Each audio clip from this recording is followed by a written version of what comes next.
Hi everyone, this is the last session, and today we have a really good talk to finalize this amazing event, this amazing program. We have Ariana, and she's going to speak to us about AI and sustainability and how to secure an ethical and inclusive future for people and nature. And I'm going to introduce her. She has an amazing CV, but I'm going to try to be brief introducing her. She has been a catalyst of change on a mission to turn every individual and every organization into global agents of prosperity, peace, and positive impact. She has also founded Technology for Impact, which is a boutique consulting firm that works with boards, companies, governments, and academia and international organizations to make a transition from a shareholder to stakeholder. And she has also been advisor, consultant, keynote speaker, board member, and former innovation senior executive at global corporate companies. She has inspired and empowered many individuals and organizations to envision and design impactful futures for humans and nature. And she's also a social business entrepreneur and was named a rising talent by the Women's Forum for the Economy and Society in 2016.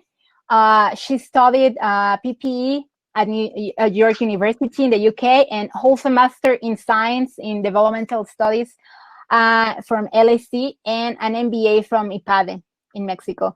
Well, and she's basically focusing a lot of the future. She's leading the future for many companies and for many governments. And it's a pleasure to introduce her and to listen more about what she has to say about the future of AI.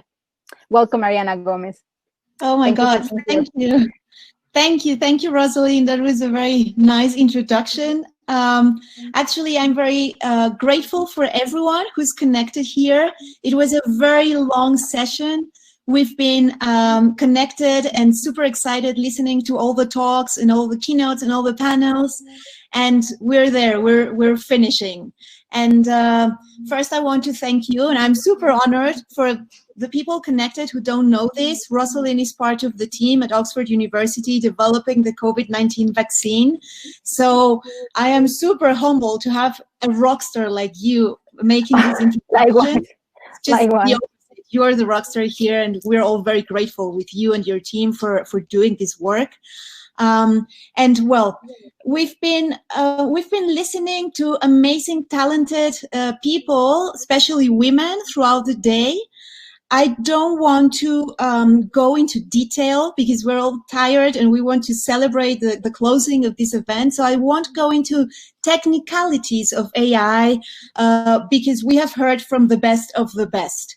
I think it's fair to say that we are all very clear on the threats and also opportunities and on the obstacles that we're all facing when we talk about AI. Right? I think it's very, very clear for everyone that we must make sure that we use AI and machine learning in an ethical way.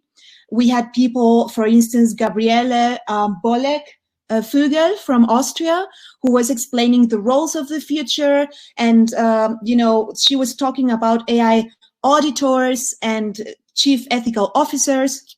So that's very clear.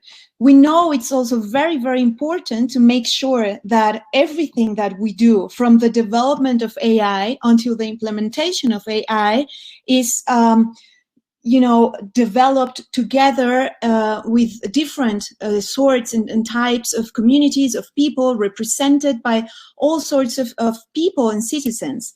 We know that it's important to drive the development of AI with inclusion and diversity. There needs to be, of course, representation of women, of men, of all sorts of minorities as well, because otherwise we would all be losing the greatest potential of AI because it would be biased or it would be discriminating. So that's obvious, and we know we need to do that. So right now, what I want to say is that we also have a very clear picture of the transformative power of AI. The team from from Switzerland was also saying, and Agnes van der Welle was saying, how AI will change the world. And we have learned about all these types of applications for AI, how we're getting to know customers better, how we're making a lot of different sectors more agile and more efficient as well. But we also know that AI is being used around the world to target clients and consumers more, to know about, how can we offer personalized services and products and experiences, to know the single most intimate detail of a person through the algorithms that we use with machine learning around the world. So yes, AI has the potential to do that as well, to sell better and more, to be right there with consumers, to almost whisper to their ear what they need and how they should buy it and when they should buy it and that sort of thing. However, it's also very important to remember that having one of the most powerful technologies and tools in the history of humanity should be used for something greater as well, like many of you were also presenting.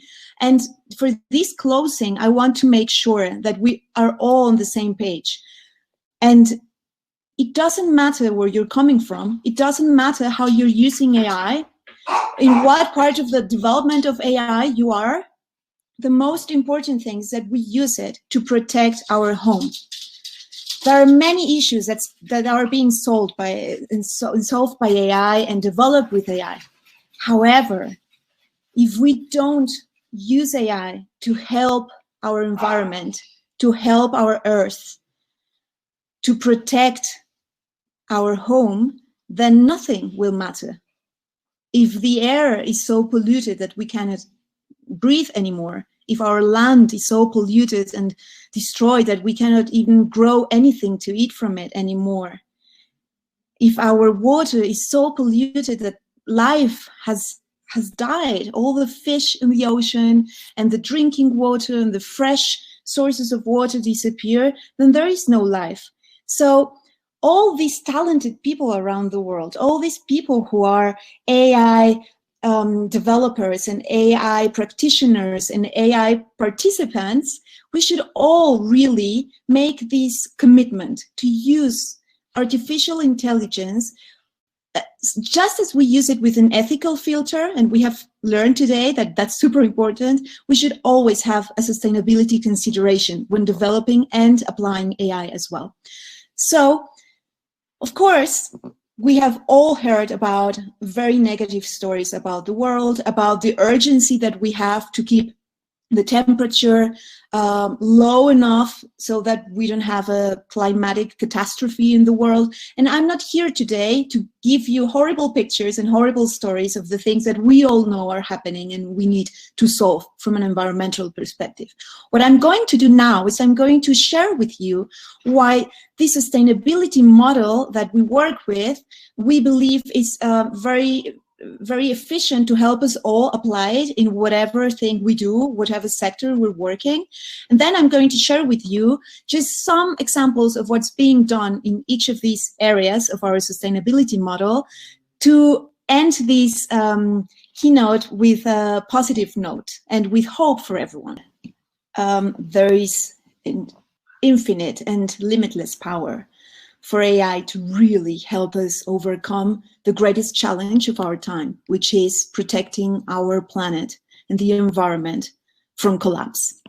And we at Technology for Impact work with a very, very simple, we like to simplify things as most as we can. And this is our sustainability model. And it has to do with water, air, land, consumption, and production. Why? Because there cannot be a healthy humanity and a thriving future if the water is ill, if the air is ill, if land is ill. And also our consumption patterns and habits and our production patterns and habits have a lot to do with the way that we are protecting or damaging the environment. And if you see this model, this wave that touches on all of these 5 dimensions, of course, is global warming. So if we do each of these right, then we are doing something to protect the planet from warming, from global warming. If we do something that's bad, and if we don't act on the problematic that we're facing, then of course we would be contributing to global warming. So this is basically it. It's very simple, and I will start with very short examples, but very hopeful ones about what's happening right now with AI. And this is just the beginning. So when we talk about water and what we can do to help the water in our planet be healthy and thriving and friendly for humanity, if it's healthy, of course, I have great news. And you can see in this picture, that's the Pacific garbage patch. And it's been a horrible thing, a tragic thing. And every time we see pictures of this, we feel depressed and it's awful. Well, right now, while I'm speaking, there's already an autonomous floating truck that's following marine litter in real time with machine learning for targeted, quick, and effective response. So it knows where the litter is coming from. It's targeting it. It's also advising all sorts of systems how to tackle it best, what kind of litter it is, where it's coming from, the flows, that are being helpful for this garbage patch to keep growing, which parts of the world it's coming more from. And so it gives us data as well and knowledge so that we can tackle the problem at its origin, but also by trying and also doing that, making this patch smaller. So that's a great example of how with machine learning, we can follow the litter in real time and understanding its origin and its end and how we can, solve this problem. So that's just one example. Another one that has to do with air is this called breeze technologies. And this is also an example of the technologies that are being championed by the Project Earth from Microsoft. And I love this because these guys, they develop compact air quality sensors that use cloud and artificial intelligence technology to collect data in real time, creating hyperlocal maps to better understand and improve air quality, which of course we know it's super important because 90% of big cities in the world have big trouble with air pollution. According to the World Health Organization, most of the cities in the world have already a problem with air pollution where the particles are way higher than the recommendations that they have issued, and thousands of people die every year because of that. And another example is AI-enabled drones that are monitoring endangered areas, air quality, and pollution. So, and this is the magic when AI makes a connection or a teamwork with different kinds of technologies as well. In this kind, it's drones, there's robotics and blockchain, biotechnology, and it's in this merging of technologies that really amazing things can happen. So in this case, we already have drones flying around that are monitoring endangered areas. They're monitoring air quality and pollution, telling you the pollution is this high this day or in those areas, so governments can act on it. So industries can also respond, and citizens can know that they probably could be more exposed if they went to this or that area, thanks to this information that's widely available. And finally, there are smart sensors with machine learning and self-organizing mesh network that are also identifying certain particles in the air, and that can also alert us and do something about it when there is, for instance, a gas leak. So these are very important things that are helping our air quality be better for our health and for the health of the planet. And then we have another example with land. And this one is called Cloud Agronomics, and they use remote sensing technology and AI to provide growers with insights into their crops and soil, leading a new wave of proactive analytics to lower greenhouse gas emissions and spur sustainable fruit production. So of course, when AI through machine learning can tell and can give this knowledge to farmers about when it's the best time, for instance, to plant, when is the best time to spray, when it's the best time to harvest. This is so important because they'll be saving on fertilizers and pesticides that are very damaging, of course, most of the time when they are used excessively and when they are used without this kind of knowledge.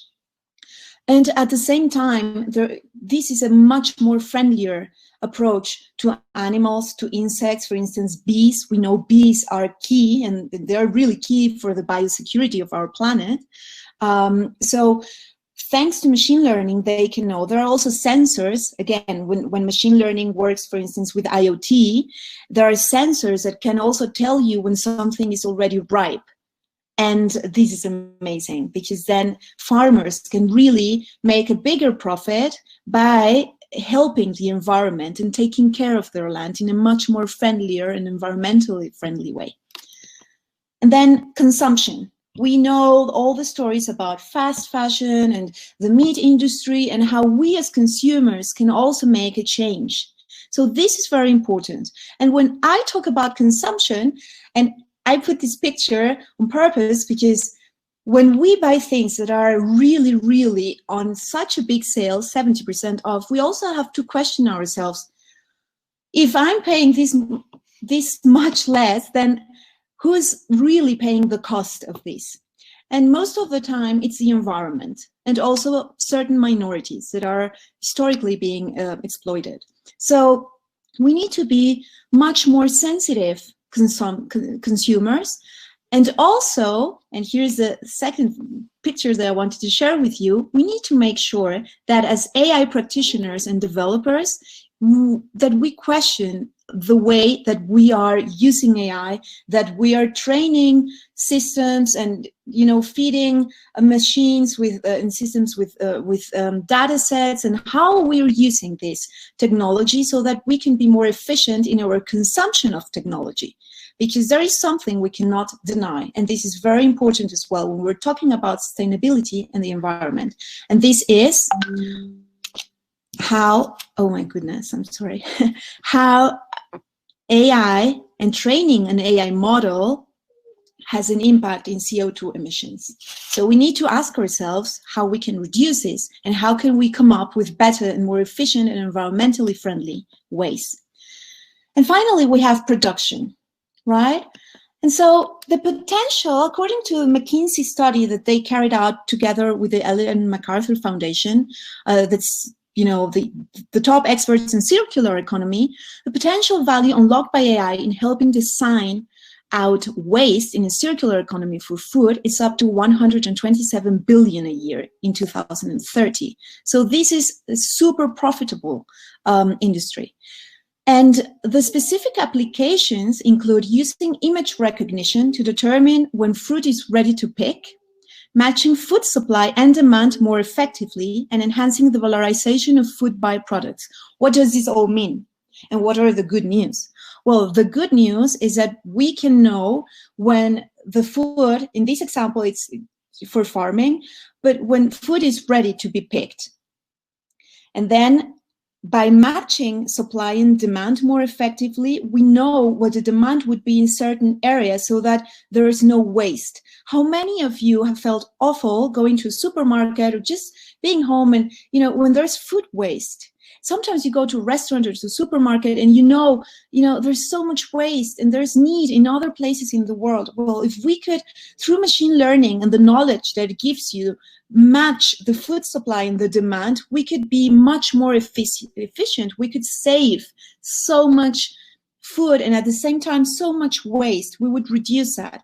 And finally, enhancing the valorization of food byproducts, which means waste reduction, but also waste reuse. When we talk about circular economy, it's just not about how we can manage waste. It's about everything. That's why it's called circular economy, from the way it's being produced, and then how we buy it, how we use it, and how we discard it, and then how it can, go back into that loop instead of just ending in the ocean or somewhere. So thanks to AI, we can do these efficient things, and that's happening already in the world. And so today, and in the world, we all have access to the strategies, the tools, and the technology to really make an impact, to really, really save the world, like other of my colleagues said in different talks during the morning. We can change the world. We can improve our life, we can make this planet a healthy place for all of us to live. We have the strategies. We know that we need to keep the temperature at certain degrees, not more, I mean, it shouldn't go up or higher than 1.5 degrees Celsius. We know that we need to work with a stakeholder model. We need to include all interest groups. That's what stakeholder models means, that the industries and the business decisions take into consideration all stakeholders, everyone, including the environment. We know that we need a certain kind of leadership, a new leadership, and like the guys from Fridays for Future and Greta Thunberg and Luisa Neubauer have said, we need climate leaders. Nobody who will be a strong and great leader in the future will be so unless there are environmental leaders as well. So we know that. We have the SDGs, the Sustainable Development Goals. We know the importance of inclusion and diversity. The strategy and the destination is very clear. And then we have the tools, the planet-centered design. We've all been focusing on human-centered design. Well, it's planet-centered design, or ethics by design, like one of my colleagues said in another panel as well. We know that we should focus on achieving circular economy for all the things we produce and consume. We also have different and very new and advanced economic models. We don't need to be discussing between the old, like 100 years old models. We have models like the donut economics model from Kate Raworth. She's amazing. She came up with this great economic model, which is basically a donut about how we could, develop our societies and grow without damaging the environment. And the Netherlands are already using and adopting that new economic model. So we have the tools, and we also have the tools to filter bias and discrimination, like the Algorithmic Justice League filter from Joy Bolamini, who developed it at MIT. And we have the technology. Today, we have the technology. All of us who wanted to change the world, since we were very young, were always faced with, how do we do it? It's so difficult to do it. And now we have the technology to make it happen. And so we just need to be super clear on this. Protecting the environment is the calling of our generation. It truly is. It truly is, and we need to be very aware that what we can do about it is pushing for investment so that everyone who's developing AI and coming up with new solutions have investment supporting their developments, especially when it comes to sustainable solutions, climate tech, climate-friendly solutions, anything that will help us heal our planet. So the private sector should invest in this, governments should invest in this, and we should push for it. And that leads us to our second point, which is activism. The power of artificial intelligence to detect corruption and conflict of interest in governments and corporations will be enormous. And we're about to experience it. Because when you have a technology that can already be implemented and solve a problem, and a government doesn't want to do it, or a corporation, then we will know that there's something fishy going on. There's probably corruption or conflict of interest. So we need to be activists. We need to push for the adoption and implementation by public and private sectors of the solutions that are already out there. We already have AI and satellite technology that can tell us when there's poaching, or when there's poaching of the oceans as well, these illegal fisheries that are draining our oceans from fish. So we have that technology. We just need to really demand governments and corporations to use it, and also to develop policies to demand sustainable use of tech. And finally, a personal commitment. As AI practitioners, we will be targets as well, especially those who develop AI, because some people or governments or organizations will want to approach you and ask you to come up with some AI solution so they can make more money, even if they're damaging the environment or communities. So we need to make a pledge, a personal commitment to use our humanity first and to protect the planet, we need to infuse artificial intelligence with human intelligence based on empathy, compassion, generosity, and the common good. And we need to make a pledge to protect our planet, wherever you are, whatever political inclination you have. It doesn't matter. Our home is our planet. So we need to make this pledge. We need to help and contribute for the biosecurity of our planet together with the bees, because I love this picture and I wanted to share it with you. If we don't protect them, for instance, and again, the biosecurity of the planet depends on bees, but it also depends on us. It depends on you as an AI professional. So it's very important that we take this very, very seriously. The calling of our generation is protecting the environment. And finally, I'm closing, just saying something which is a confession. I wanted to close or to open this closing keynote for this amazing event with a story, because I know stories are powerful.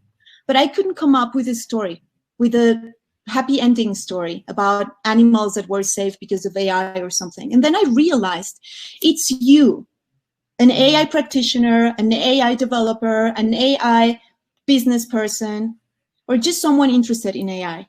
It's you and me and we all together that are writing the story of our lifetime, because we have such a powerful technology in our hands, together with our love for ourselves, our families, our communities, and our world. We're writing this story. Let us write a story that in 2050 or 2100, our children, our grandchildren look back at it and say, what a beautiful story. They really did the right thing. And let us make that story so they can tell it in the future to inspire new generations about how it is possible to do things right. So with that, I leave you and thank you very much. Thank you, Ariana. It's a pleasure to have you here. Thank you for sharing all your amazing insights. I love it. We are out of time. I'm not sure if you want to share. Oh, yeah, you have your contact information and people can send you, or I can send you the questions, and I can link you with some questions that people ask you. Perfect. Yes. Okay, thank you very much, Ariana. Thank you very much. We finished this amazing Women in AI Summit. I hope all of you enjoy it. Thank you, Ariana. Really, I love it. I love that amazing speech, and I think that it's really amazing because we have to consider that Earth is the only planet that we have to live. So we have to take care of it, and we have to take actions right now. We don't have to wait anymore. Exactly. So, thank you, guys. Women in AI Global and Women in AI Mexico, we are really grateful for having this amazing panel. And thank you very much. Thank you, Ariana, again. Thank you, Women in AI Mexico core team. Thank you very much. Bye-bye. Bye. Thank you.